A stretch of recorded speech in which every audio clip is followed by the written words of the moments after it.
Buenos días a todos, todas y todes en este día 26 de diciembre en el que espero que todos estéis de resaca navideña, menos nosotros que hemos tenido que pringar, ¿verdad, Pablo Hurtado? Bueno, alguien se tiene que quedar aquí, esto no se podía quedar solo.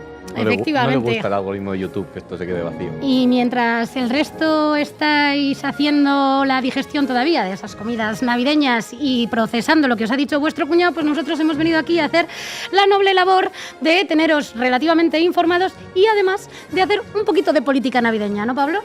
Sí, porque estamos ya de anuncios de Campofrío, discursitos de la concordia, la familia y tal. Así que nosotros pues hemos venido aquí a politizar la Navidad, como no podía ser de otra manera. Como no podía ser de otra manera y en contra de la voluntad de ese noble Juan Cuesta en Aquí no hay quien viva. Vamos con el corte, compañeras. Es el Belén más triste de mi vida. Me faltan figuritas. Yo creo que tengo por ahí un Action Man con lanzallamas. ¿Me puedes explicar qué pinta un militar norteamericano en Oriente? Eso se preguntan en Irak y en Afganistán. José Miguel, no me politices la Navidad, por favor, te lo pido. No me politices la Navidad, le pide Juan Cuesta a José Miguel y lamentablemente pues nosotros con José Miguel vamos a politizar esta Navidad un poquito, ¿no, Sí, Pablo? aquí somos más de José Miguel. Sí, más de polarización que de Juan Cuesta, concordia. Sí, sí. A nosotros nos gusta polarizar esto un poco. Pues vamos con unas historietas de Navidad Roja, ¿no? Sí, vamos a meternos un poco en materia. Vamos a primero hablar un poco de la figura de Jesús, ¿no? Jesús. Base y centro de toda la religión cristiana. Y es que vivimos ahora tiempos en los que la religión, como decíamos, especialmente la cristiana, pues lo cierto es que se ha convertido en una herramienta de exclusión. Se ha convertido en un arma para directamente discriminar a los más vulnerables, pero que son precisamente aquellos sobre los que Jesús predicó su doctrina. Una doctrina de amor al prójimo, que ahora contrasta con quienes crucen mano, alientan los desahucios de aquellos que no tienen dónde ir, claman por la militarización de las fronteras o incluso establecen que hay pues, ciudadanos de primera y ciudadanos de segunda. Y lo hacen, como siempre, en base a criterios etnicistas y aporofóbicos, porque en definitiva lo que hace esta gente no es otra cosa que criminalizar la pobreza y la vulnerabilidad, ¿verdad? Es una curiosa interpretación de eso que llaman amor al prójimo. Una doctrina, la de Jesús, que no sé si pudo dejar más claro que es más fácil que un camello entre por el ojo de una aguja que un rico en el reino de los cielos. Me la has quitado, yo la tenía apuntada esa palabra. La repetimos otra vez después. Bueno, para empezar, tiene que quedar clara una cosa. Jesús era un niño migrante, pobre y refugiado. Entonces, lo primero que podemos hacer para señalar esta hipocresía y esta perversión del pensamiento cristiano original es ir a la historia un poquito para encontrar pues cuáles son las raíces de esta perversión que decimos. Porque bueno, el relato histórico del cristianismo, que hay que recordar, no tiene una base historiográfica, hay que separar la figura histórica de Jesús de la figura religiosa, pues lo que ha construido es una narrativa sobre el nacimiento de Jesús que está corrompida desde el principio, desde la propia idea de que Jesús nació en Belén, y así lo establecen los 4 evangelistas, que hablan en efecto de Jesús de Belén, pero no de Jesús de Nazaret, que es donde realmente nació el profeta. Sabemos que los judíos se apellidaban con el lugar de nacimiento o con el nombre del padre, por eso de ahí que Jesús debería haberse llamado o bien Jesús de José o bien Jesús de Nazaret, nunca Jesús de Belén. Y con lo que especulan muchos historiadores es que lo más seguro es que la leyenda del nacimiento en Belén se debió a que en la Biblia se hablaba del futuro Mesías con sangre real, que venía de la estirpe de David y que por tanto habría nacido en Belén, ciudad sobre la que decía el profeta Miqueas: de ti saldrá el que ha de reinar en Israel. En este contexto, por tanto, hacer que Jesús naciera en una aldea como Nazaret, que es tan insignificante que ni aparece en la mayoría de mapas de la época, pues sería disminuir su dignidad. Alguien como el profeta tenía que venir, obviamente, al mundo en una ciudad con historia como Belén. Aquí ya empezamos a ver ciertas, alteraciones de la historia con un sentido pues parecido al que vemos en la actualidad, que está feo venir de ciertos sitios. De Palestina, por ejemplo, ¿no? Por de ejemplo, de Palestina. De Palestina está Belén y Pedro Nazaret, las dos cosas están en Palestina. Así que si algo tenemos claro es que, pues mira, que Jesús era palestino. Así que lo primero que se ha hecho para desprender al cristianismo de toda posibilidad de dimensión social como doctrina, pues es un rechazo, una negación a la condición de pobre y de refugiado que remarcamos aquí de Jesús, porque, y esto también hay que decirlo, Jesús era hijo de un albañil y de una mujer, y aquí también vamos, porque todo tiene una dimensión de género también, una mujer analfabeta, porque en la época, como no podía ser de otra manera, a las mujeres no se les permitía estudiar, no se les permitía acceder a una educación básica. Otra cosa que podríamos hablar es algo que realmente no pasó, si aplicamos un poco de rigor historiográfico, pero ciñéndonos al relato bíblico, pues nos dicen que Jesús nació en un pesebre. En un pesebre porque no había sitio para ellos en la posada de Belén. Sabemos que Jesús no nació en Belén y por tanto ese pesebre sería ficticio. Pero bueno, son ellos los que se creen esta historia, no nosotros. Entonces, por tanto, vamos a adentrarnos en su marco.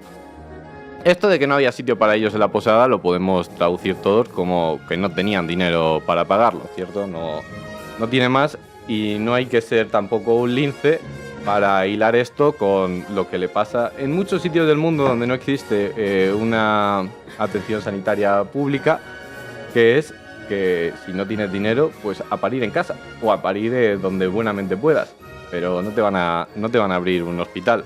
Bueno, mucha gente que ahora le gusta eso de colgarse la cruz del pecho, ir a misa los domingos y demás, como que lo de la sanidad pública no lo suele llevar muy bien. Sobre todo porque lo que quieren es que practiquen los abortos en la privada, no que no se practiquen abortos, solo que se practiquen donde se pueden llevar las pelas. No les gusten los abortos, no les gusta que aborten las pobres. Eso es. Todo ha sido así toda la vida. Siguiendo con esta idea de Jesús como niño refugiado, tenemos pues otra base del relato bíblico, que es la fuga de Jesús a Egipto por la persecución del rey Herodes. Y es que no lo decimos nosotros, lo dice por tanto el propio cristianismo, que considera a Jesús pues el primer refugiado de la historia, y ahora en cambio utilizan... ¿Qué equipo tenemos? Están en todo. Decía que ahora en cambio utilizan esa misma religión como arma excluyente contra cualquiera que se acerque a Europa en unas condiciones muy parecidas en las que Jesús huyó a Egipto, ¿verdad? Espera, entonces vamos a recapitular. Un refugiado palestino, racializado, refugiado en Egipto, perseguido por sionistas. O sea... Sí. O sea, ajá. O sea, Sí. No me quiere sonar esta historia de nada, no le veo ningún tipo de aplicación a la realidad actual, la verdad. No, Sí, nada. Otro tema que tú mencionabas, y me viene perfecto para hilarlo, es eso de racializado. Porque otro tema con el que se ha hecho mucha perversión histórica es el aspecto de Jesús, ¿verdad? Que no era rubio y no se parecía a Brad Pitt. No era rubio, no era blanco, no tenía ese cuerpo Ay, estilizado Dios mío. que vemos en muchas imágenes en parroquias, iglesias, catedrales de todo tipo, en las que Jesús es prácticamente un sex symbol, con abdominales y una presencia física espectacular. Pero como decimos, la realidad es bien distinta. Lo que ven en pantalla es una imagen, una recreación que hicieron unos historiadores para la BBC. Ojo, la BBC, que no es tampoco sospechosa de ser poco eurocéntrica ni poco etnocéntrica, ¿verdad? Entonces, ¿esto qué se parece más? ¿A un colono israelí de origen europeo o a un... o a un preso refugiado político palestino? Yo o le preso veo- a cualquier palestino. Sí, yo le veo más parecido a un preso político palestino, la verdad. Tenemos otra recreación que hicieron en la BBC, en este caso de Brasil. Si unos compañeros de realización nos la ponen en pantalla. También parecido claramente a un europeo, No demasiado. no a un moro, como les gusta a ellos decir. Porque claro, otro tema que estaría bien resaltar es que el cristianismo se funda sobre una idea de universalidad. Es decir, los propios cristianos siguen hablando hoy de otras religiones como intolerantes por esa teórica separación que hacen entre fieles e infieles, que supuestamente el cristianismo vendría a refutar, porque todos somos hijos de Dios y ahí reside precisamente nuestra dignidad como seres humanos, de acuerdo con la doctrina cristiana. Al ser hijos de Dios todos tenemos una suerte de dignidad inalienable de la que nadie nos puede despojar, y que a nosotros nos gustaría preguntarnos, esos cristianos como los que estos días, por ejemplo, se vestían de señoritos en Extremadura, ¿dónde han dejado esa interpretación del verbo de Dios, donde todos somos iguales, donde todos tenemos una dignidad de la que no se nos puede despojar? ¿Tú me puedes responder a esta pregunta? Pues ¿sabes seguro dónde no la han dejado? No. En Badalona. No, en Badalona seguro que no. Perfecto, el centro que me pones para rematarlo y seguir con otro tema que también tiene, digamos, una ventana para que politicemos un poquito la Navidad, porque esta semana en la ciudad catalana, como decíamos, de Badalona, ha pasado esto. Vamos a verlo. Esto es muy triste. El miércoles los mozos realizaron un desalojo en el antiguo Instituto B9 de Badalona. 400 personas se quedan en la calle y casualmente es el mayor asentamiento de inmigrantes de Cataluña. Las imágenes del desalojo me parten el alma. No solo les han echado, sino incluso ha habido varios detenidos por la ley extranjería. ¿Os imaginas la tristeza y la rabia que habrán sentido personas vulnerables, incluso con trabajo que no alcanza para pagar un alquiler? Gente que se alojaba en este antiguo instituto porque no tenía dónde ir, ni eso les han dejado. Se han quedado en la calle sin alternativa. Encima, el alcalde de Badalona, Javier García Albiol, les ha llamado ocupados ilegales y se muestra eufórico tras haberles echado. Otra vez lo mismo, el mismo discurso que las personas inmigrantes traen problemas, que son delincuentes, el mismo odio de siempre. Lo ocurrido en Badalona es muy grave.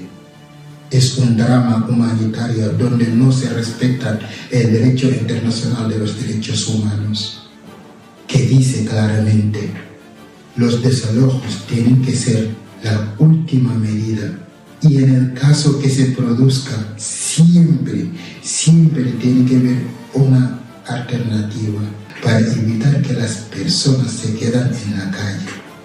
Lo único que me da esperanza es la oleada de la solidaridad que está habiendo. Gente, vecinos, colectivos saliendo en la calle diciendo: basta ya de echar personas vulnerables. Esto da mucha esperanza y creo que al final el bien ganará, porque hay mucha gente que están dispuestas a hacer todo lo posible para que la gente no tenga que sufrir. Si este es tu caso, comparte este video. Haz que el mundo entero sepa lo que está pasando en Badalona. Bueno, ya lo han visto. En Badalona estos días se ha producido el que es el mayor desalojo de la historia de Cataluña. Más de 400 personas a la calle en pleno invierno, además. Y como acompañamiento de esta situación, que ya de por sí es extrema, ya lo hemos visto también en el vídeo, tenemos una retórica violenta y criminalizadora por parte del alcalde de la ciudad, que no está contento solo con echarlos a la calle, sino que encima los tiene que llamar ocupas, delincuentes, violentos, etcétera. Y que se ha jactado de que no se va a gastar ni un solo euro en darle una alternativa habitacional o servicios sociales para esta gente a la que ha abandonado en la calle, a ver si tienen la buena fortuna de morirse de frío, que es lo que está buscando este repugnante racista. Sí, y mientras el dinero que podría dedicar se lo gasta en luces de Navidad, ¿verdad? Porque es mucho más importante que haya luces de Navidad en las calles a que no haya pues gente pasando frío y en riesgo directamente de morir por hipotermia. En una ciudad con 7.000 pisos vacíos. 7.000. Muy bien puntualizarlo eso. Y como respuesta a esto, ocurría en Badalona un acto de acogida, de solidaridad. Vamos a verlo ya en pantalla. Una parroquia de Badalona acogerá a 15 desalojados del B9 con especial vulnerabilidad durante un mes. Esto, bueno, ya Alex, se parece un poco más a lo que predicaba Jesús. La caridad cristiana navideña, ¿no? Esto a lo mejor ya es un poco más potable. Pero ¿qué ha pasado después? Que esto... Y además esa es una prueba también de por qué las soluciones no tienen que venir en forma de actos caritativos heroicos, sino que tienen que ser integrales. Pues que ante esto, una manifestación ultraderechista impidió anoche, a base de gritos racistas y amenazas, que esa parroquia, administrada por Cruz Roja y Cáritas, acogiera a los migrantes desahuciados por García Albiol. Vamos a ver esto también.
Voy a explicar lo que me han explicado. Vale, por favor. ¿Vale?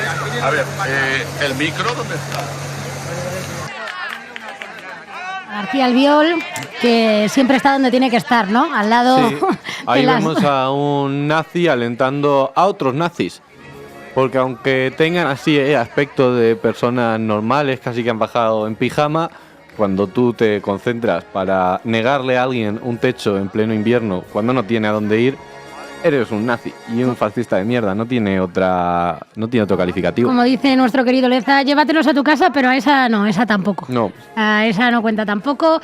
Y lo que vemos pues es eso, un montón de gente que imbuida por un espíritu navideño de cordialidad, concordia y caridad y amor al prójimo, pues lo que está haciendo es negarle los más básicos derechos humanos a la población que está sin techo y muriéndose de frío en Navidad. Todo ello pues alentado por el profeta de la caridad navideña, es que no quiero decir hijo de puta, pero el hijo de puta de García Albiol.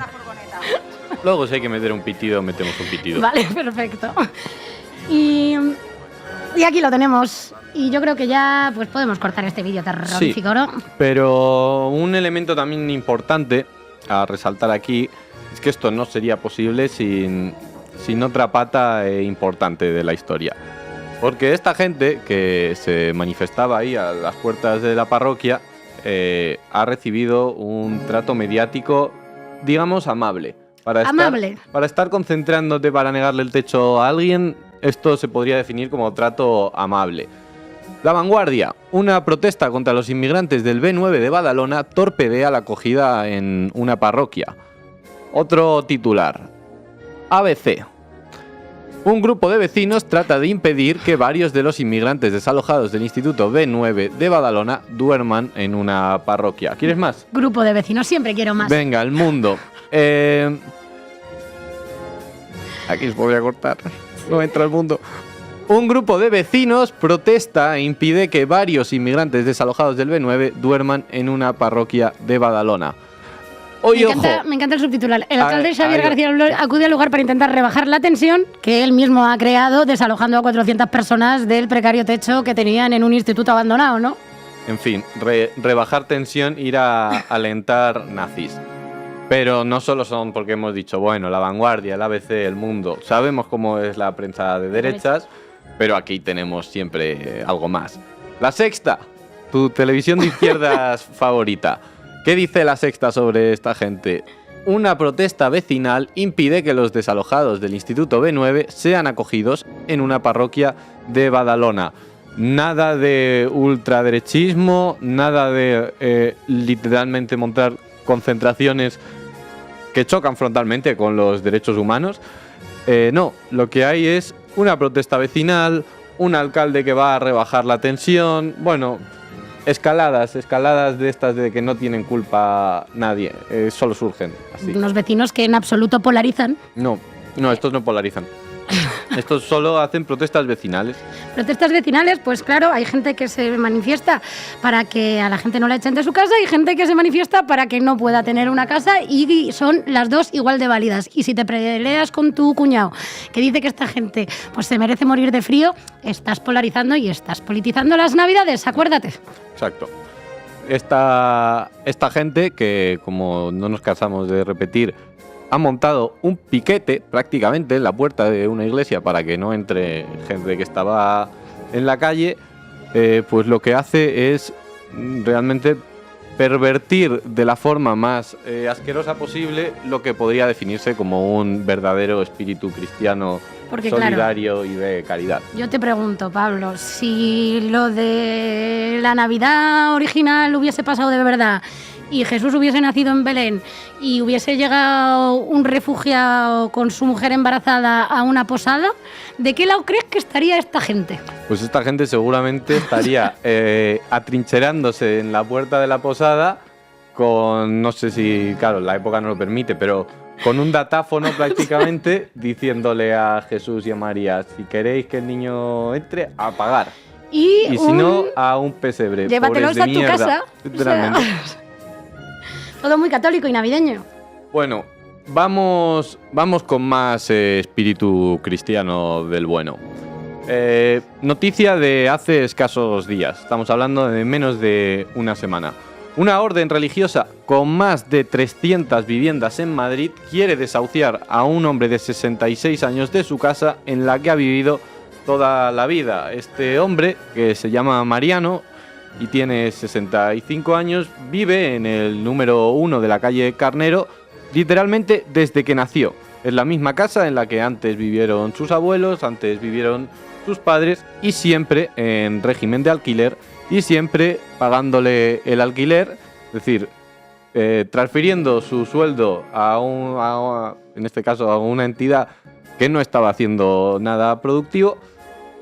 ¿De qué entidad hablamos? De la Venerable Orden Tercera de San Francisco, una institución religiosa que desde 2022, llevan 3 años y todavía no se han cansado, están intentando echar a Mariano de su casa, y ahora el último argumento que han encontrado para intentar acelerar este trámite es el derrumbe del techo de la cocina de Mariano, que ha ocurrido hace escasos 5 días. El propio sindicato de inquilinos de Madrid y el entorno de Mariano denuncian que la táctica que está siguiendo la entidad es, a través del abandono, de una práctica ya muy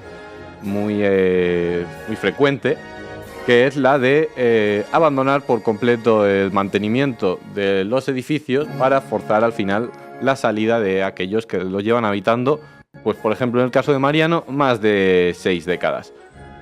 Desde estas mismas fuentes, el entorno de Mariano y el propio sindicato de inquilinas, se habla de que la vivienda arrastra desde hace años graves problemas estructurales y de salubridad, con humedades persistentes, paredes deterioradas y la inutilización del baño como de la cocina también. Sin ir más lejos, el techo de la cocina de la casa de Mariano pues se ha derrumbado. Vamos, lo que en cristiano se llama acoso inmobiliario de manual. ¿Dónde ha quedado el voto de castidad el voto de pobreza de las organizaciones religiosas, Pablo? No lo sé, porque además estamos hablando de, recordemos, lo decía antes el titular, una entidad religiosa que posee más de 300 viviendas en Madrid. Bueno, un particular, ¿no? Con una segunda vivienda que, pues al que no le gusta el comunismo y las expropiaciones. Y claro, lo recordaba antes mi compañera Alejandra, pero yo lo quiero volver a sacar. ¿Qué decía Mateo 19:24? Más fácil es que un camello pase por el ojo de una aguja que un rico entre en el reino de Dios. Así que el mensaje cae por su propio peso. Amigos de la venerable Orden Tercera de San Francisco, con 300 viviendas en propiedad no se entra al reino de Dios. Gentuza, que son ustedes gentuza. Hablando de gente que podría meter en su casa a los 400 desahuciados de Badalona. Prácticamente no tendrían ni que compartir casa, fíjate, los desahuciados de Venerable de Orden Tercera de San Francisco, por favor, métales usted en su casa. Soltamos la idea a la ministra Isabel Rodríguez, que sabemos que está con estas cosas al pie del cañón todos los días, deseando expropiar a la Venerable Orden de San Francisco. Está buscando resquicios legales para expropiar, pero es que todavía no ha encontrado pues ni la fórmula legal ni la aritmética parlamentaria para poder atajar el problema de la vivienda. Y hemos hecho mucho énfasis en que estos desahucios se dan en pleno invierno, ¿verdad? Porque los desalojos sin alternativa habitacional son ya de por sí un crimen, pero es que son especialmente peligrosos en estas fechas invernales porque, como todo el mundo puede intuir, el frío multiplica la vulnerabilidad de las personas que se quedan en la calle. Y si alguno no se lo cree, de los que nos están viendo, vamos a repasar algunas noticias que son todas de los últimos días. No nos hemos tenido que ir ni más de un mes atrás en el tiempo. Vamos con la primera, Jaime. Fallece una persona sin techo en la plaza Donostiarra de Easo. Una persona sin techo ha fallecido este martes en la plaza Donostiarra de Easo. Según ha señalado el Departamento de Seguridad del Agua, y a la espera de la autopsia, ha sido por causas naturales tras pasar la noche en el kiosco. Según un sindicato cuyo nombre no me atrevo a pronunciar porque le tengo un respeto al euskera y no lo conozco como para destrozarlo, el 20 de noviembre murió otra persona, es decir, solo en la ciudad de San Sebastián en la última semana hemos tenido 2 muertes. Por causas naturales. Por causas naturales. Yo lo llamo asesinato social, pero bueno. Volvemos. Se pueden llamar causas naturales. Se podía hacer también aquí análisis mediático, pero esto era solo para demostrar que esta es una problemática generalizada y de primer orden. Otra noticia también de estos últimos días. ¿Qué pasa en Gijón? 3 personas muertas sin hogar en apenas un mes. El cadáver hallado en un cajero del Carmen este sábado hace saltar las alarmas. Qué casualidad, se podría estudiar si hay algún tipo de correlación entre muerte natural y muerte en cajero. Porque a lo mejor entonces no es tan muerte natural. Llámame loco. Totalmente. Vamos con otra noticia más. Insisto en que todas estas noticias son del último mes. Mueren al menos 69 personas sin hogar este año en Barcelona. El 34% vivía en la calle y el 72,5% ha fallecido por enfermedades y problemas de salud, según la Fundación Arrels. Bueno, para el que diga que un caso aislado, una muerte fortuita por causas naturales, fruto de la mala suerte, lo que llevamos oyendo toda la vida, no... Señores, asesinatos sociales. Gente que muere por culpa del sistema capitalista y de la crueldad institucional. Y masivos, porque estamos hablando, por ejemplo, en Barcelona, de en apenas 11 meses de año, 69 personas. Estamos hablando de más de una persona a la semana. Si esto no es un drama social, bueno, claro, para esta gente el drama social no es esto. El drama social es que haya un tipo con 43 casas que solo puede acceder a 42 porque hay una familia vulnerable que se ha metido en la 43. En fin, cada uno tiene sus prioridades. Voy a traer otro caso especialmente sangrante, que además a mí me ha pillado de cerca porque se ha producido en el municipio de al lado de donde yo vivo. Esto ha ocurrido en Collado Villalba, y si nuestros compañeros de realización, que están a todo siempre, ya nos lo han puesto en pantalla, leo el titular del Salto. Muere en las calles de Villalba una mujer que había sido desahuciada por el ayuntamiento en septiembre. El ayuntamiento de Collado Villalba, del Partido Popular, salta la sorpresa del que podríamos hablar largo y tendido, pero vamos a centrarnos más en la problemática. Muertes por hipotermia en el municipio de Collado Villalba no es la primera vez que ocurren. Sin ir más lejos, hace 5 años, Alfonso, otro vecino del municipio, murió de hipotermia tirado en una plaza de hormigón semanas después de haber sido desalojado en plena pandemia. 5 años después, el caso de Montse se suma a esta trágica... este trágico... pues no me sale ahora una palabra que decir, así que sigo. El caso de Montse forma parte de un caso mayor porque no solo fue ella, sino que fueron 9 personas las que fueron desalojadas junto, como decimos, a Montse hace escasos días. Montse, por desgracia, ha fallecido y el resto, pues, aunque no hayan salido en las noticias porque no han fallecido, es gente que se debate entre la vida y la muerte, básicamente lucha por su supervivencia en la calle. Y esto no es solo una cuestión de ejecutar desahucios o no ejecutarlos. Esto forma parte de una política más generalizada de odio al pobre. Políticas de odio al pobre que podríamos decir sin miedo a equivocarnos ni a sonar radicales que son políticas que matan. Es necropolítica. Porque el Ayuntamiento de Villalba y otras muchas administraciones pues, de la misma calaña no solo promueve activamente los desahucios, recordemos que este era un desahucio sin orden judicial. Es decir, un desahucio que ha ejecutado el ayuntamiento proactivamente, por voluntad propia. Pero es que además de hacer esto, este tipo de administraciones recorta los servicios sociales hasta en la práctica dejarlos pues, desmantelados. Así fue el caso de Montse. Recordemos un desahucio ilegítimo y express, producto del cual ella murió hambrienta, pasando frío, mientras su piso, donde llevaba años viviendo y que era público porque era propiedad de la Sareb, permanecía clausurado. Es decir, alguien muriendo en la acera, presa del frío y la hipotermia, mientras el piso del que ha sido expulsada pues está vacío, sin acoger a nadie. Si esto no es terrorismo, yo no sé lo que es. Pero es que además Montse fue expulsada, como decíamos, de su vivienda sin recibir asistencia de servicios sociales. Esto no es una casualidad y por esto decimos que esto son políticas estructurales que generan dinámicas de muerte que no son fortuitas. Villalba es uno de los municipios que menos invierte en servicios sociales por habitante en todo el Estado español. Estamos hablando de 39,33 euros por ciudadano al año. Una cantidad que es, para hacernos una idea, casi 10 veces menor a la cantidad media que se invierte en la Comunidad de Madrid, que son 323 euros, y más de 10 veces inferior a los 372 que se gastan de media a nivel estatal. Si traducimos esto a la práctica, a la cruda realidad, si Montse hubiese pedido cita en servicios sociales, le habrían dado la cita en 45 días. Habrían tardado en atenderla casi mes y medio. Y es que, claro, con estas cifras, con este nivel de gasto en el municipio de Villalba,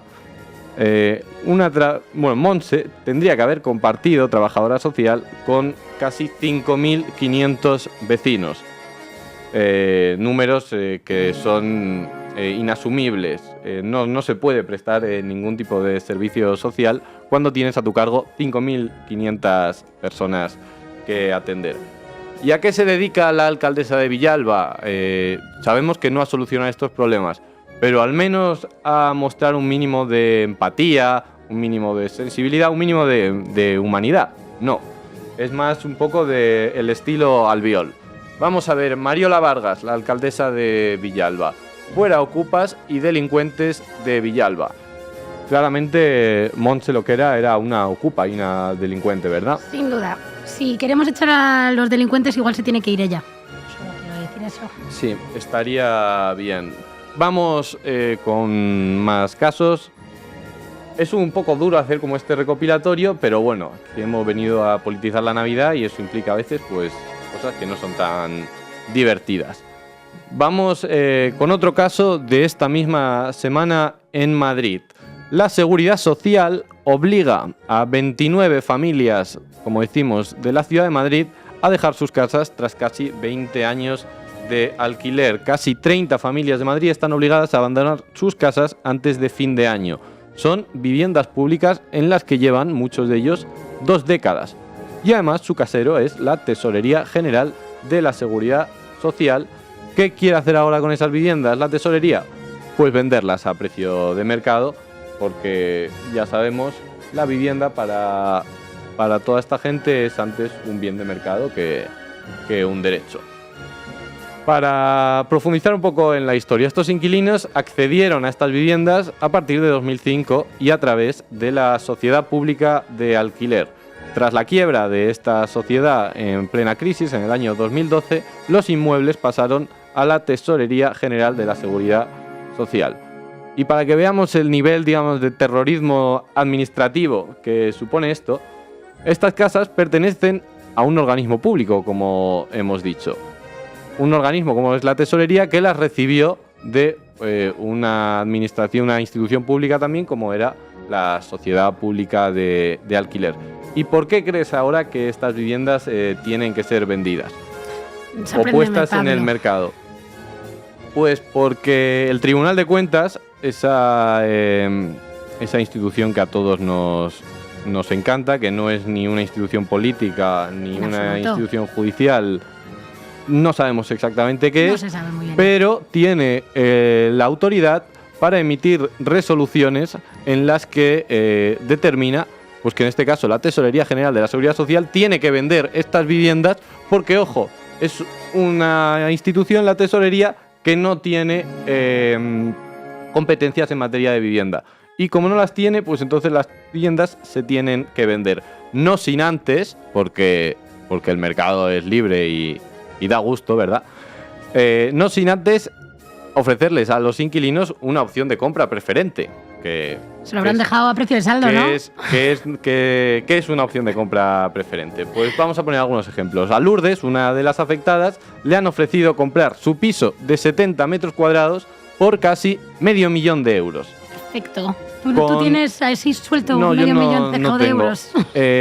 Una mujer que tiene 66 años y a la que, por descontado, pueden imaginar que se le niega cualquier acceso a la hipoteca.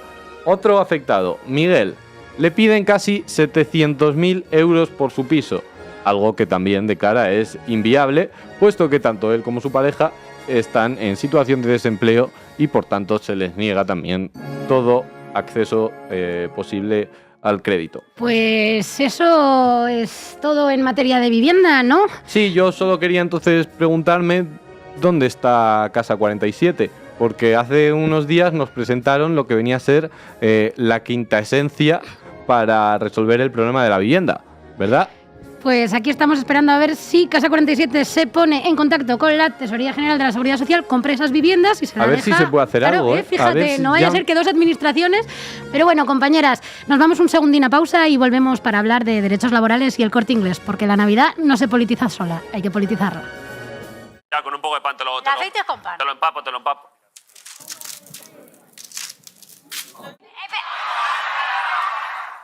Pero madre mía, Broncano, ¿qué es esa porquería? El aceite bueno y combativo, el de Marinaleda. En Canal Red hemos suscrito un acuerdo de colaboración con los compañeros y compañeras de la cooperativa de aceites de Marinaleda 12COP.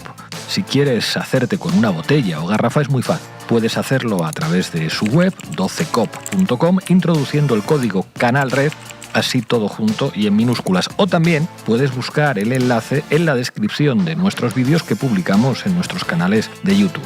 Apoya a los cooperativistas de Marinaleda y apoya a Canal Red.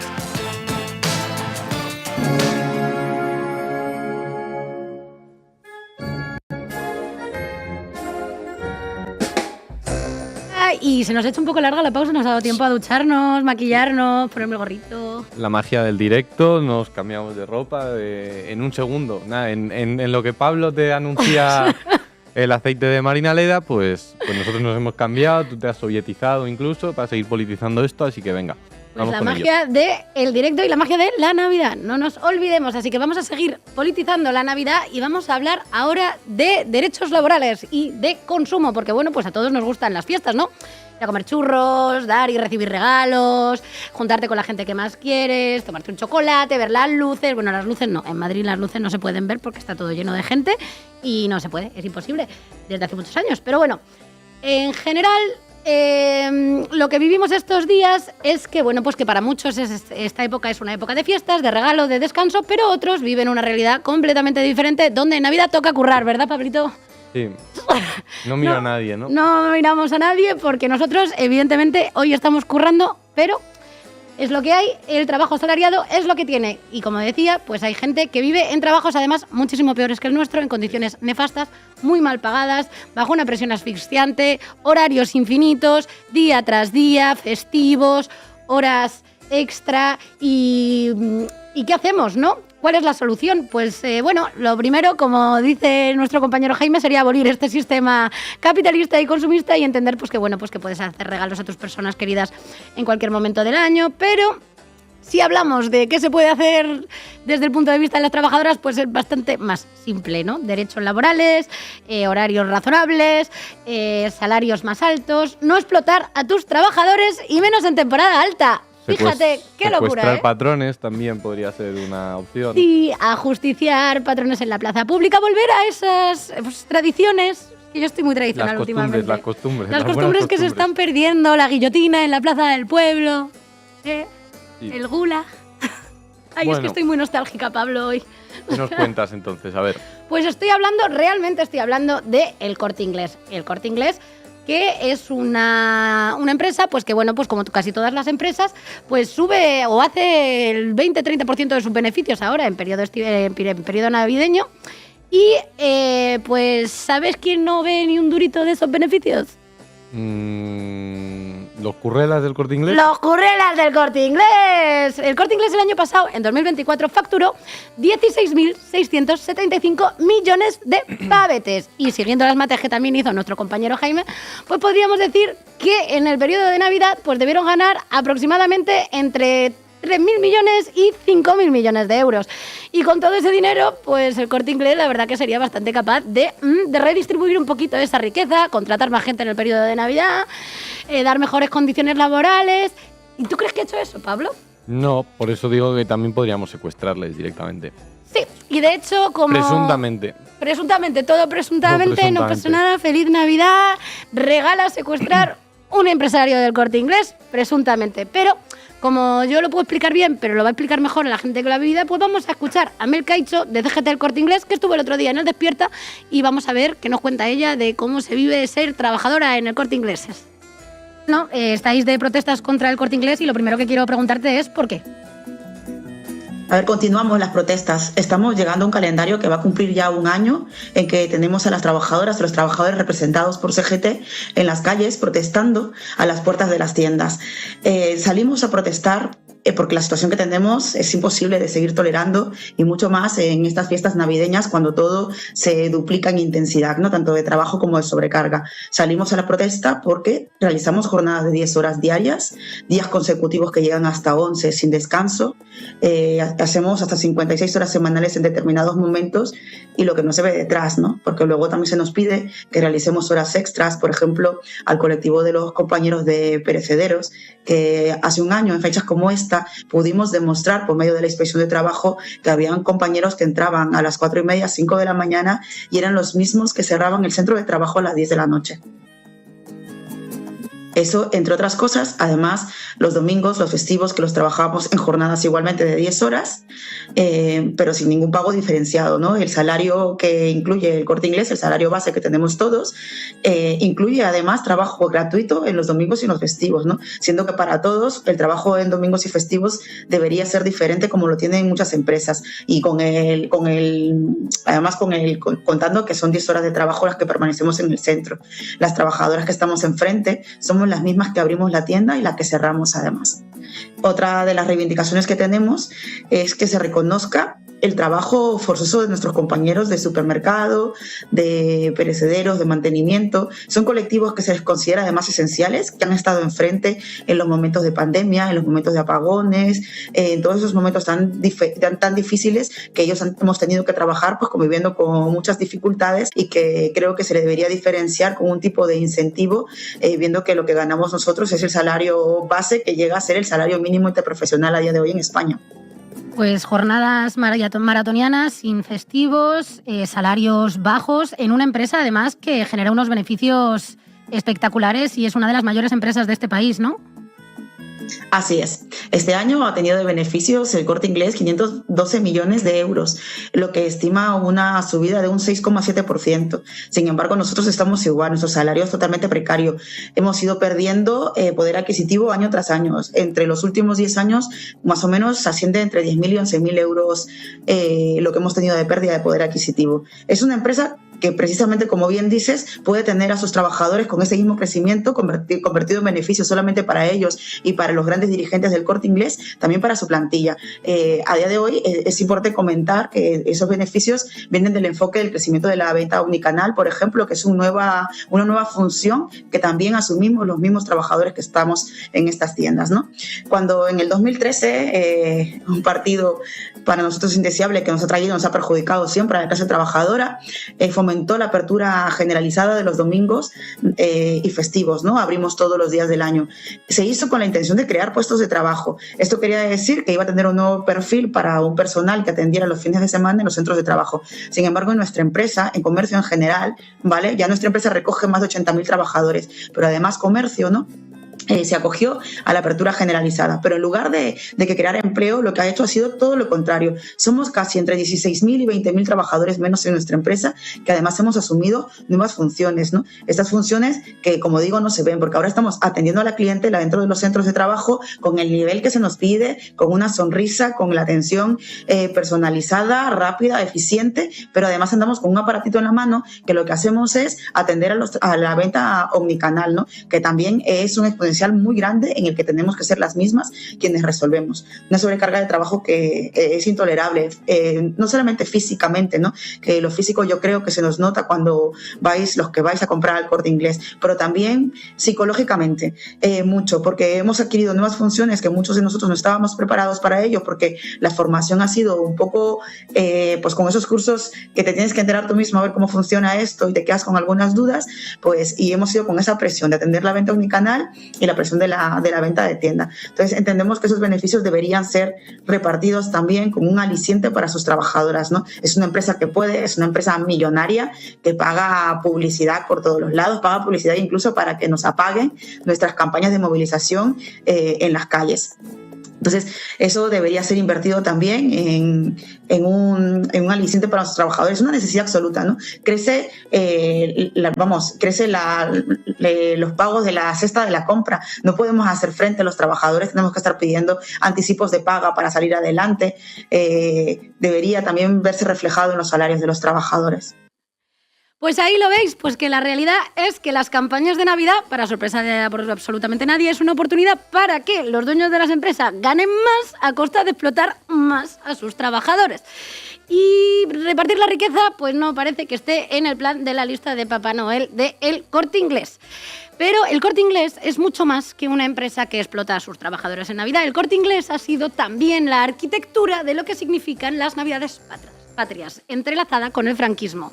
Si en Estados Unidos la Navidad la inventó Coca-Cola y le cambió el traje rojo a Papá Noel, empresa, por cierto, que colabora con el genocidio en Palestina, aquí, como cantaba Melendi cuando todavía molaba, la Navidad la inventó El Corte Inglés.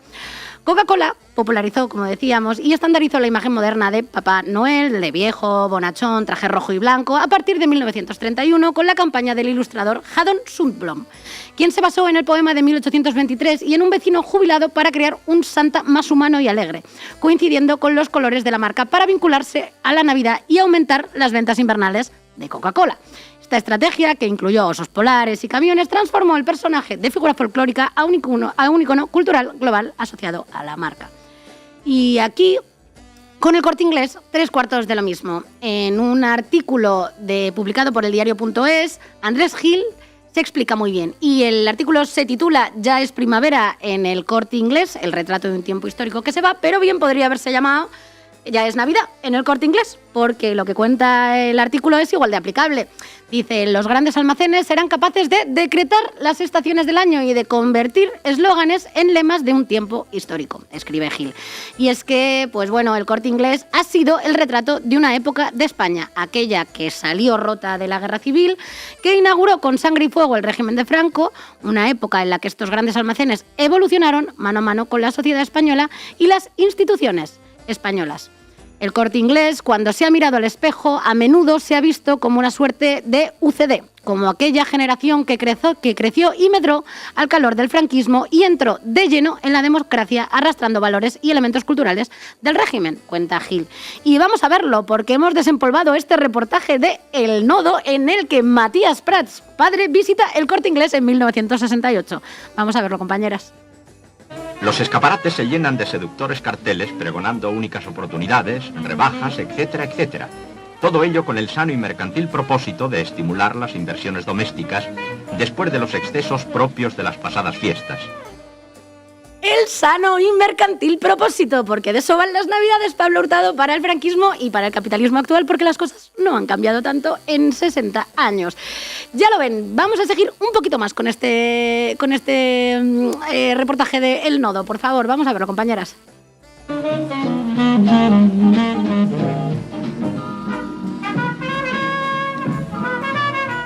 No hace falta decir que nos hallamos en unos céntricos almacenes. En ellos nuestro locutor mete su voz aquí y allá e interroga a la concurrencia y empleados sobre la actualidad de este mes. Perdónenos, señorita, que la distraigamos unos instantes para las cámaras de Nodo. ¿Viene más o menos gente que otros años a los saldos de enero? Bastante más que otros años porque hay precios muy interesantes y más variedad de los surtidos. Muchas gracias. En realidad no era necesaria tal confirmación, puesto que la asistencia masiva de compradores a la vista está. Así, la cuesta de enero se hace un poco cuesta abajo. La cuesta de enero se hace un poco cuesta abajo, Matías Prats, padre. Pues bueno, como vemos, insisto, las Navidades no han cambiado demasiado. Las rebajas de enero eran un coñazo entonces y siguen siendo la hora y siguen sirviendo para lo mismo, para que los ricos se hagan más ricos y los pobres se hagan más pobres. Os recomiendo el reportaje entero porque al final del reportaje entrevistan a un cura. Pero, porque no puede ser de otra manera. Pluralismo en El Nodo, todas las voces. Pero bueno, ahí tenemos ese reportaje y como decía, el Corte Inglés, como buena empresa que ha crecido y se ha desarrollado bajo el régimen del franquismo, lo hizo a imagen y semejanza del régimen, cuenta Gil en el artículo. Paternalista, corporativo, familiar, explotador. Familiar en su estructura de poder, de un tío, César Rodríguez, a un sobrino, Ramón Areces, y de ahí a otro sobrino, Isidoro Álvarez, quien cede el testigo a otro sobrino, Dimas Jimeno. Economía circular, que lo llamamos en Canal Red. Y bueno, corporativo en su funcionamiento interno, porque quien trabaja en el Corte Inglés puede vivir perfectamente sin sacar el dinero de la casa. Isidoro Álvarez tenía fama de pasearse de incógnito por los centros para confirmar su correcto funcionamiento. Y paternalista, porque ni Fetico ni Fasja, que son los sindicatos verticales del Corte Inglés, se han caracterizado por una posición sindical de clase en el Corte Inglés, por lo que sea, que supo transmitir que trabajar en sus centros estaba lleno de ventajas, descuentos, pluses, gracias también a que durante lustros ha sido el principal anunciante en los medios de comunicación, también para sorpresa de absolutamente nadie. Y el Corte Inglés, además, estos últimos tiempos ha salido a la palestra porque es el sitio por donde se paseaba la mujer de Ábalos, ¿no?, para comprar con las chistorras. Esto. Y decía pues que todas las dependientes la conocían en el Corte Inglés, porque insisto que la corrupción y los chanchullos... Creo que era... Déjame que te corrija, creo que era la mujer de Santos Cerdán. Era la de Santos Cerdán, bueno, sí. Pues era la de Santos Cerdán. Es verdad que la de Santos directo, Cerdán... pues te tengo que corregir así, pero... Tiene más sentido que sea la de Santos Cerdán, le pega más a Santos Cerdán. No recuerdo el nombre, pero... Con pieles. Sí. Y vámonos ahora pues a otro tema en estas Navidades de luz y de color, porque tenemos que ir pasando página. Y vamos, eso, decía Navidad, esa época de luz y de color, de luces navideñas y de aumento de la factura de la luz para las casas de la gente más humilde. De miles de familias pasando frío porque no pueden poner la calefacción. Épocas, la verdad, de contrastes lumínicos estas Navidades, donde quienes no pueden encender la luz de sus casas ven cómo Madrid se engalana a todo color eléctrico para hacer las delicias de los turistas. Y la indignación vecinal ante este contraste lumínico no es nueva. Y aquí vemos pues como en El País en el año 1976 ya titulaba Horcasitas, : iluminarán las calles sin luz con los adornos navideños. Y contaba este artículo en el 76, no podemos aceptar que el ayuntamiento nos coloque 3 árboles repletos de bombillas como adorno navideño, mientras en el barrio tenemos 4 calles sin ninguna iluminación. Los miembros de la asociación vamos a arrancar las luces de estos árboles y las vamos a colocar, aunque sea de forma simbólica, en las calles que continúan oscuras. Criticaban los vecinos de Horcasitas. Y como decíamos antes con el Corte Inglés, pues pocas cosas han cambiado, la verdad, desde el 76, porque si en el 76 era Horcasitas, hoy es la Cañada Real. Mientras miles de personas continúan viviendo sin luz en Madrid, el ayuntamiento se gasta 4,4 millones de euros en iluminación navideñas. Vamos a hablar de la Cañada Real y para eso, pues qué mejor que la diosa Alba Flores resumiéndolo en un minutito. Tu momento ni tan bien. La Navidad. Sobre todo el puente este que hemos pasado, Dios mío, agobio bueno, fuerte. claro. No vengáis a Gran Vía, no hay nada que ver, son luces, encended la linterna del móvil y es así, pero más, ya Joder, está. Yo me agobia mucho y no entiendo nada y me parece todo un derroche. Sí, soy el Grinch de la Navidad, pero joder, es que me parece todo un derroche. Absolutamente. O sea, un derroche de luz, ¿no? Total. Y yo flipo, teniendo la Cañada sin luz, es que es un poco fuerte. Totalmente. Y ya no voy a hablar ni del diseño, que he visto algunas que son feas, pero feas, ¿eh? O sea, la por lo menina menos. esa, madre Hostia, mía. madre mía. Madre mía, la menina. Mis respetos a quien la haya diseñado y todo, pero... Yo en mi casa no la habría puesto, por ejemplo. Y continuamos. Cuéntame porque, más. pues bueno, el año pasado el Diario Público publicaba un artículo titulado La Cañada Real, 5 Navidades sin luz. Este año ya van 6. Y citaba a una afectada y decía, es la vulneración de derechos más graves de Europa. En él, Víctor López contaba lo siguiente. En una esquina de la M50 sobreviven entre el barro 2.548 niñas, niños y adolescentes. Los que tienen menos de 5 años no saben lo que es pasar una Nochebuena con luz en casa. Naturgy les cortó el suministro el 2 de octubre de 2020 y las administraciones públicas lo han permitido. La Cañada Real lleva desde entonces sin electricidad 50 meses, 219 semanas, 1.538 días. 5 Navidades. Es la vulneración de derechos más graves que tenemos ahora mismo en Europa, denuncia María López, jurista y portavoz de la Plataforma Cívica por la Luz en la Cañada Real. Este año ha pasado un año más. La Cañada lleva ya ahora 62 meses, 271 semanas, 1.903 días sin luz y 6 Navidades sin luz. Y la Cañada continúa siendo una de las vulneraciones colectivas de derechos más graves de Europa.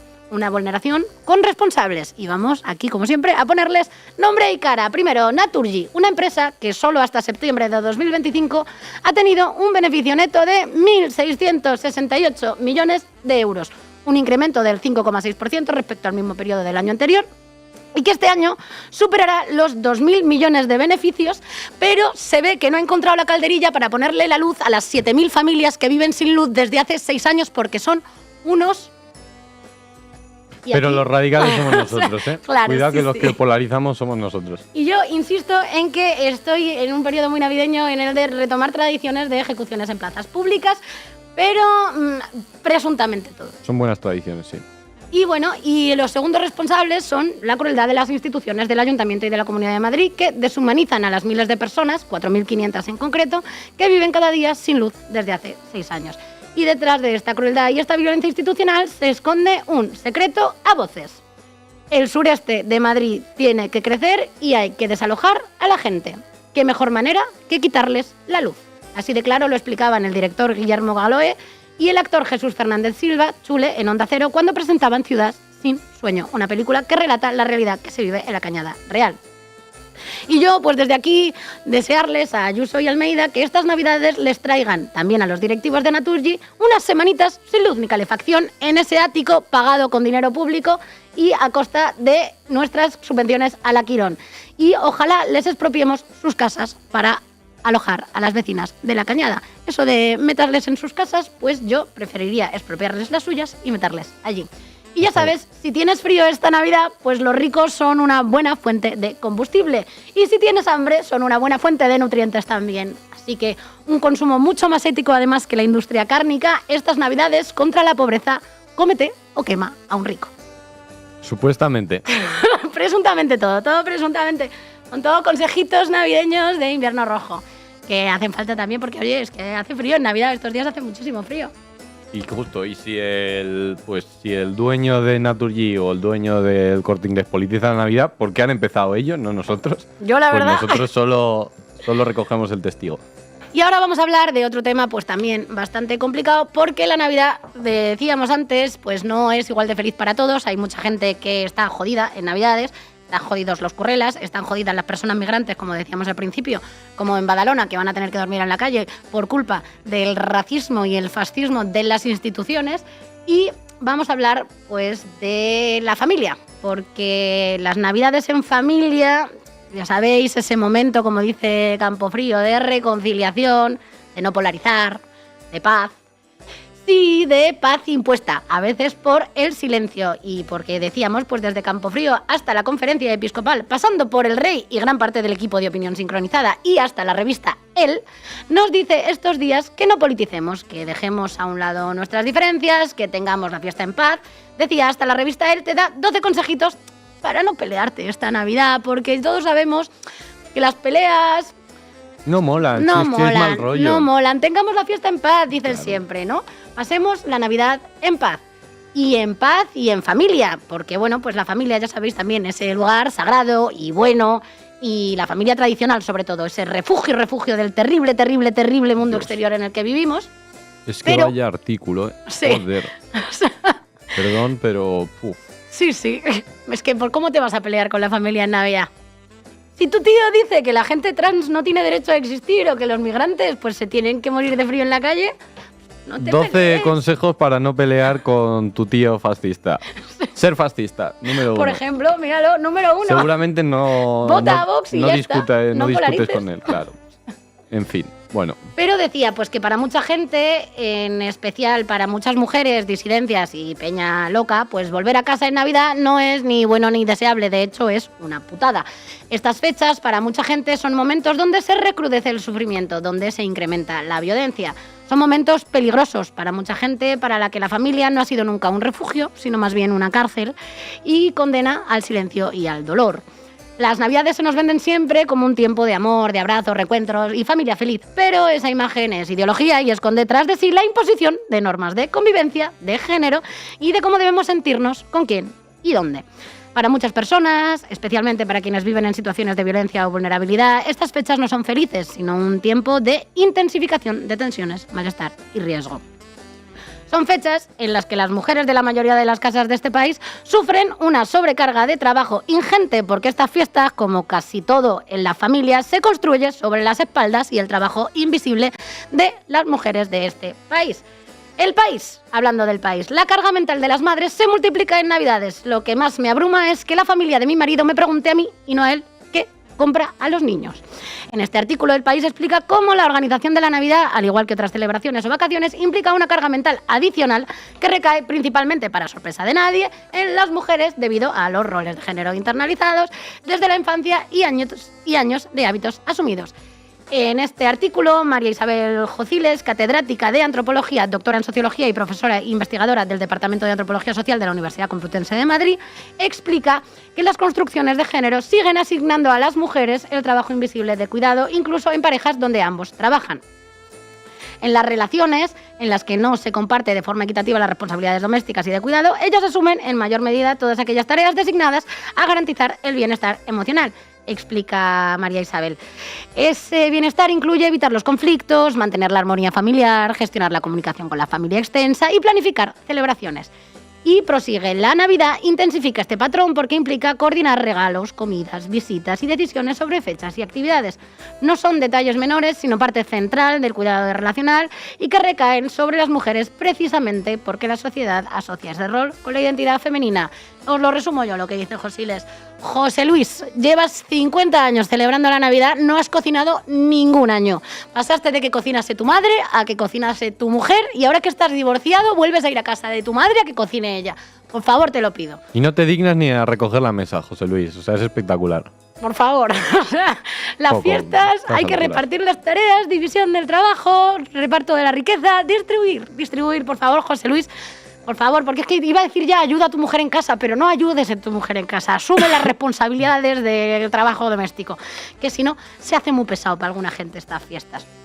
El artículo del País termina, por desgracia, haciendo un llamamiento a la gestión individual de este malestar, aconsejando pues, hacer listas de tareas, en vez de entender que quizá lo suyo sería politizar este sufrimiento, colectivizar las tareas y entender cómo el capitalismo y el patriarcado se entrelazan para cargar sobre los cuerpos de las mujeres también las fechas navideñas. Pero claro, pedirle a José Luis, insisto, que lleva 60 años celebrando la Navidad pero no ha recogido un solo plato, sería demasiado woke para el país.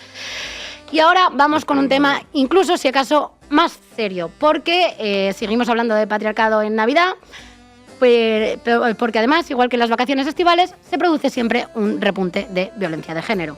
¿Por qué? Porque a más convivencia, más riesgo. Y las víctimas de violencia suelen estar encerradas más tiempo con sus agresores durante las fiestas y eso las pone en riesgo. Organizaciones como Women's Aid señalan que la temporada navideña puede ser particularmente desafiante, con episodios de violencia más frecuentes o severos al pasar más tiempo con la pareja agresiva y con estresores adicionales, pues estrés, alcohol, presión familiar. De hecho, este mes de diciembre se ha iniciado con un asesinato machista cada 2 días. Expertos y asociaciones advierten que para algunas mujeres la casa no es un lugar seguro y que la Navidad altera rutinas que los agresores usan para mantener el control y la dominación.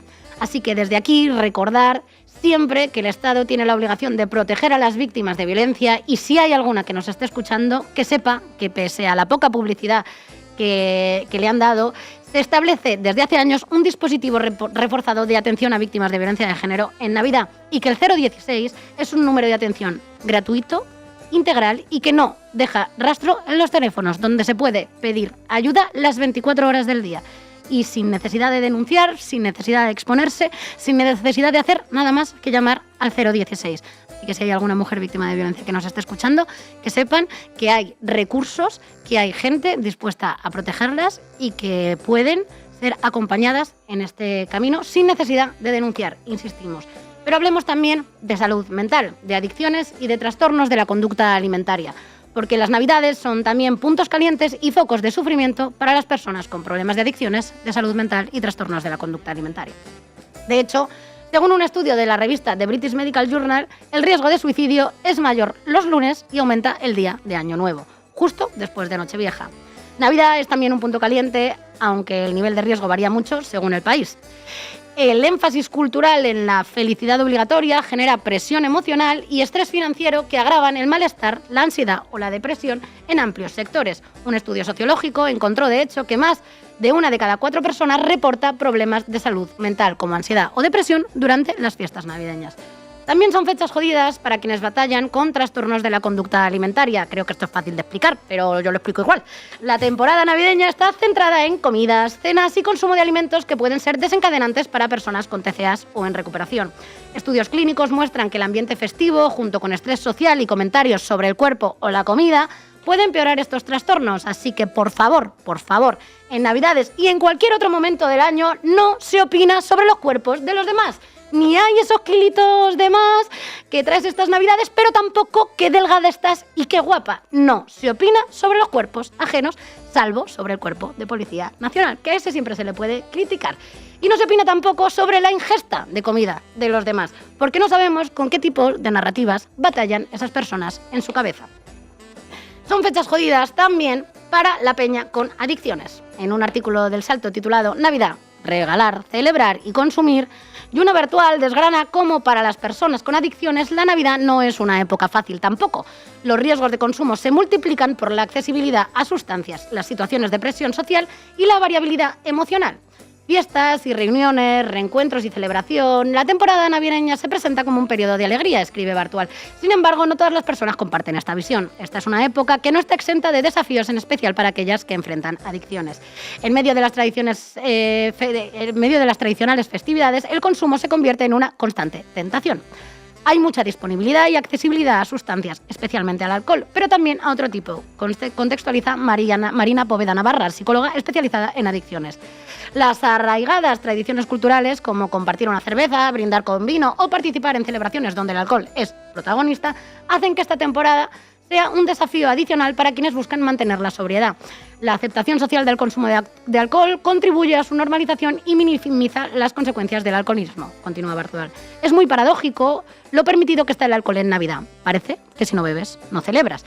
Se lamenta la madre de otro usuario de un centro de atención que mencionaremos como Carmela. La mayor parte de la familia de Carmela no conoce la situación a la que se enfrenta.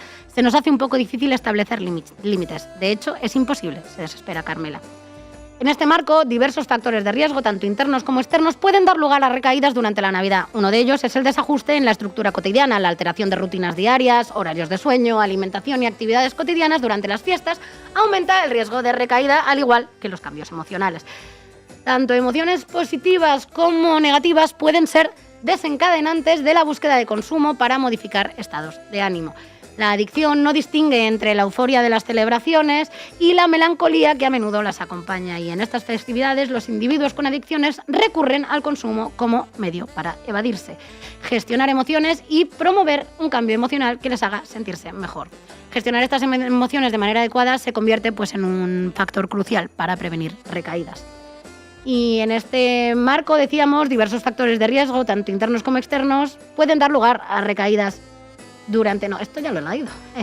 Lo he copiado 2 veces, lo tengo 2 veces en el guión, pero no pasa nada. Continuamos. Decía que es también momento de riesgo para la peña queer que sufre violencia LGTBI-fóbica en el seno de su familia y que muchas veces reviven estas situaciones de violencia cada vez que vuelven a casa por Navidad.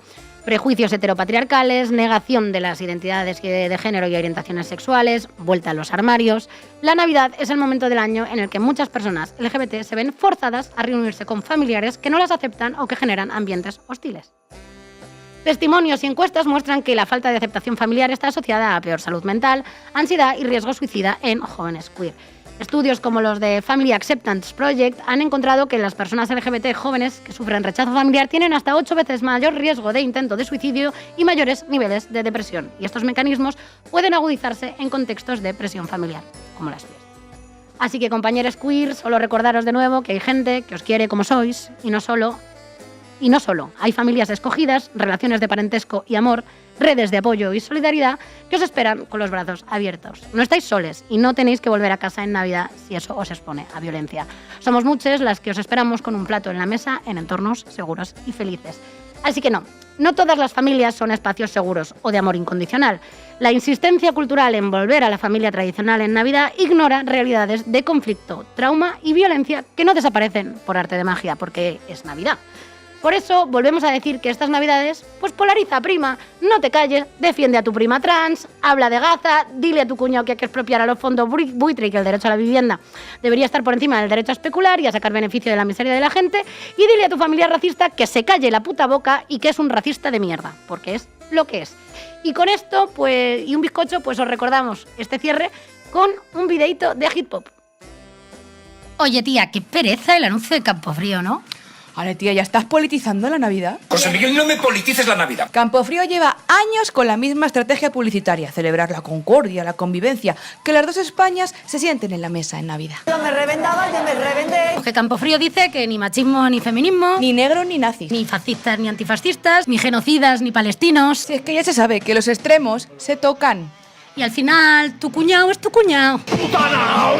Campofrío nos dice que no polaricemos, que estés de risas con tu familiar que dice que las personas trans no tienen derecho a existir, que el pobre es pobre porque quiere, que si quieres sanidad que te la pagues, o que las feministas somos todas una...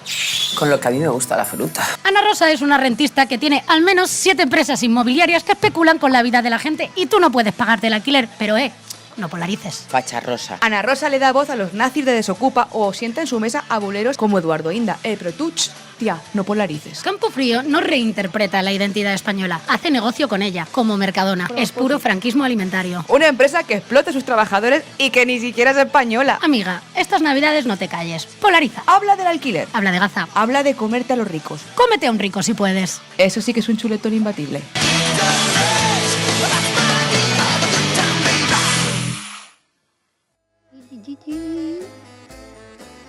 La verdad es que nos ha quedado un anuncio mejor que a Campofrío. Tremendo documento, ¿eh?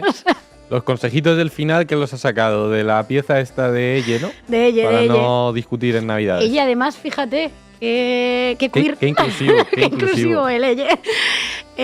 Bueno, pues hasta aquí nuestra sesión de polarización, de no me politice la Navidad. Y recordar que empezamos así, pero lo vamos a acabar igual, que Jesucito nació en un pesebre ocupado en Belén porque la gente que probablemente le dijo, si quieres un hijo de Dios, pues mételo en tu casa, pues no le dejó demasiado espacio a Jesucito para nacer en ningún sitio que no fuese un pesebre. Así que recordad que si estáis ocupando una propiedad porque no tenéis un techo donde vivir, podéis terminar siendo hijos de Dios. Felices fiestas. Qué bonito consejo para cerrar. ¿Verdad? Pues ya estamos. Chin chin, Pablito.